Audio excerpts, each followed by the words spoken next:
I wish I could have been everywhere at once for that race because there was stuff going on all over the place. But yeah, so let's wind it down. I mean, Palou, again, just an unbelievable race. Mr. Cool, he's got the speed when he needs it. He's great with the tires. He's got a great car. I mean, everything's going his way. And, you know, starts third and kind of easily brings it home. Got a 5-second lead over Newgarden. Yeah, he's just incredibly calculated. I think he just sat there content to let Herta pave the way. I mean, basically all race. He took the lead with about 5 laps left. Didn't get out of sorts when Newgarden muscled him off course to turn into 6. Just you know, on a really good roll right now. Yeah. I'm not sure if it's going to end. I mean, he's just on fire. So Newgarden, again, pretty amazing race, right? He finishes second, and pretty hard-headed drive. I mean, he has to play hardball a couple times. Yeah. And he loses out on late restart. You know, it turns out there were a lot of laps left, but he got shuffled back, had to battle his teammate, and ends up working his way all the way back up into second place. So yeah, it's a very strong drive. Definitely a little hard-headed. Pato too. I mean, maybe not as noticeably hard-headed, but definitely, you know, was involved in some chippy driving from his competitors around him, I think. So he had to claw his way back for this third place spot, and he had to keep Dixon behind him for this last stint. Yeah, he probably went in thinking, you know, we're definitely gonna finish this race. I'm gonna take what's there, work for points. You know, Mr. just kind of conservative. In fact, at turn 1, he gave up the inside spot to Palou and was gonna look like he was gonna tuck right underneath and got hit from behind. Then all kinds of stuff, right? So the penalty, and then, like you said, Dyson with his teammate. So he ended up having a busier race than I'm sure he had planned, but holds on to third, gets huge points, fends off Dixon. I think it was a great race for O'Ward. Yep, and I would say the same thing about Dixon. A tough weekend, but after all is said and done, he brings it home 4th from 23rd on the grid. I think he was really helped by being able to get off of the black tires off the red tires on the first stint.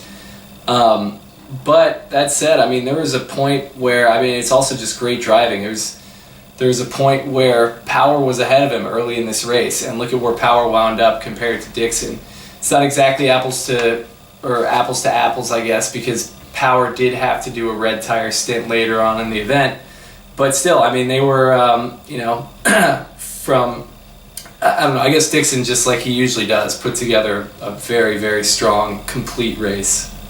From 23rd all the way to 4th. Colton Herta, you know, what can you say? I mean, has a great race. He starts the race on the pole. He leads most of the race and looked like I wouldn't ever say had it under control with Palou being so close, but, you know, definitely was going to have a great chance to battle for the win. And I was surprised that stopping just 1 lap early had that big of an effect.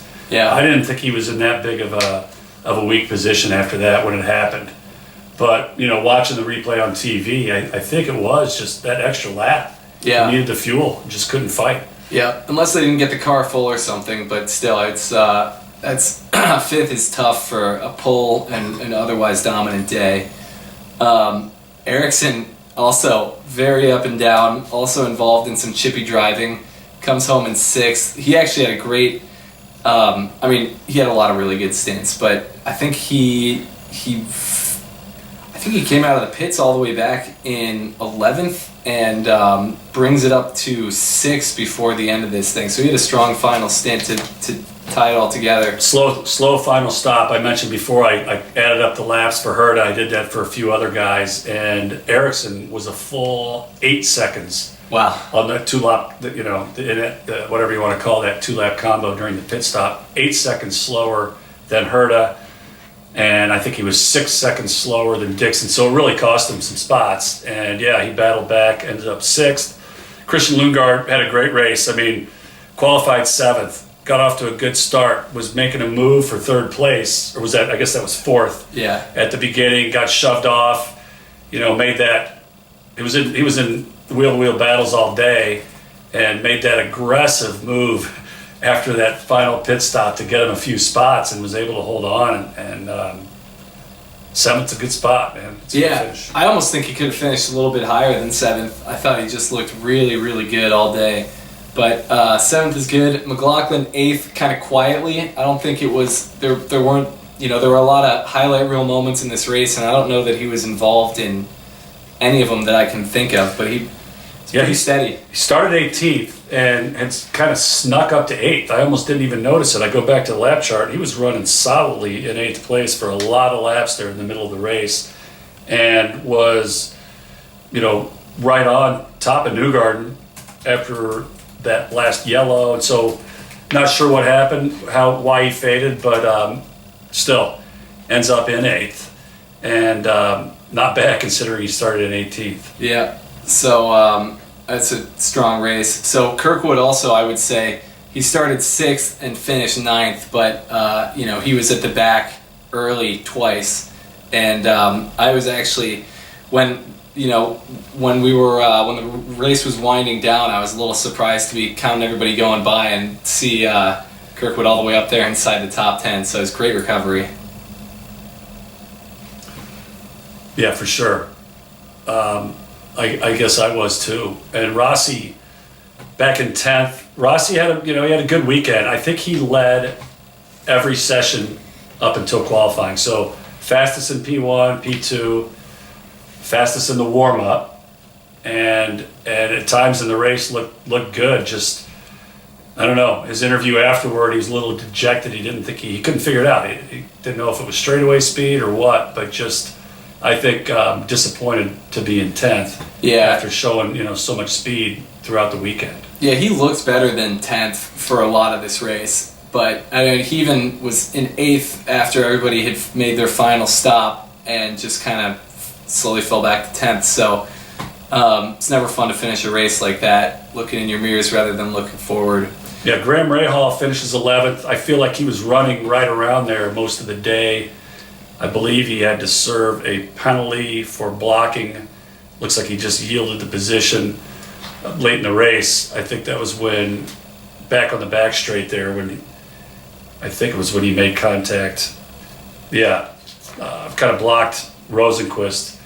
But, I'd say 11th is not a bad result, especially considering how rough the whole team has had it. And then after the race, you could tell he was sore. He had some kind of issue with his back or his ribs or something. So held on, soldiered in to 11th place. Yeah, VK also kind of quietly, I think he was right around, he finishes 12th. I think he started 15th. I think he spent a lot of the day there.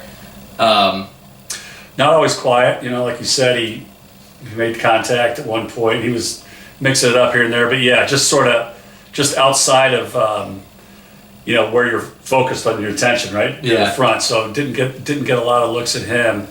Will Power ends up 13th after starting 22nd. Not bad considering, he went off strategy and it didn't really do anything for him. But he was kind of stuck back there anyway. He had topped up a bunch of times early on when he was having, having problems getting fuel into the tank on the stop, and didn't really make up many spots from there. Yeah. So I think 13th is pretty good though, considering after the first stop when he went off strategy by staying out after topping up so many times early in the race, he wound up having to make a second or one more pit stop than everybody else.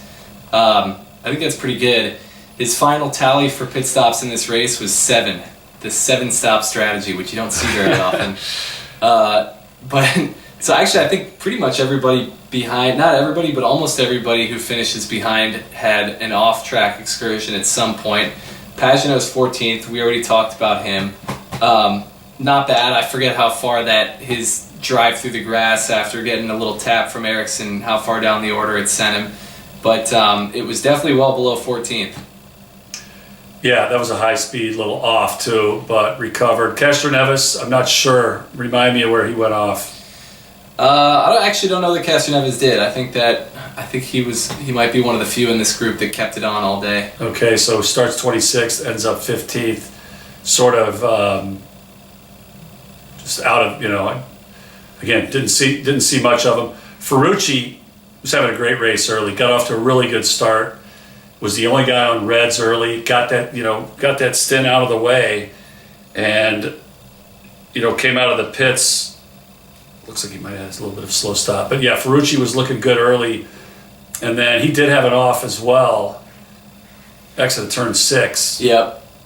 So, whatever, falls back, finishes 16th, probably a little disappointing considering both those point cars had good qualifying runs and he had good speed.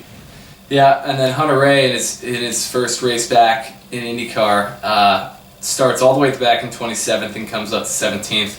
I don't think he had an off, but I also think that this race, I mean, it's tough to jump back into the series full time from, competition, fitness, just seat time in general is everything in racing, so it's not easy to do. So yeah, it's pretty good. I think this track is especially tough for that, with the heavy braking. Not as physical, I guess, but just reflexes, and he's 40 plus. I forget how old, but he's in his 40s, and so whatever. You're right. Tough track to come back on. Ilott started off great. I think he was 17th on the grid. Is that right? Yeah. And yeah, got off to a good start. Had gotten up to as high as 11th right before McLaughlin passed him. But I think he must have had a slow first stop, lost a few spots, and then, looked like all his pit stops cost him a few spots. Not sure what happened there, and then he had a little excursion at the end. So, showed some potential, but finishes down in 18th. Yeah, so Canapino finishes 19th from 21st. He had an off pretty early from up in 16th, I think, and I truthfully didn't watch him very closely after that. But I did listen to his radio for a little bit, and he and his engineer were both speaking Espanol. They were talking to each other in Spanish, which was kind of cool to hear radio chatter in a different language other than English. That's probably good for Augustine to, not have to think through translations and stuff when he's driving. So I don't know how long they've been doing that, but I'm going to have to tune into that a little closer. Rosenquist was all over the place, ends up 20th, started 16th, but had been pretty high up the order, back to the back, was kind of all over the place. And still, I would say still, just like in Indy and Detroit, still driving in a pretty feisty manner.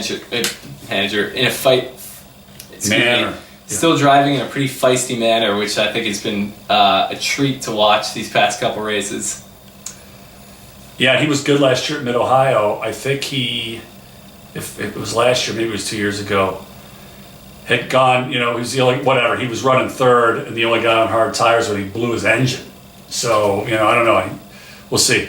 I think he's driving well, and the results are up and down, so maybe the next one's going to be up.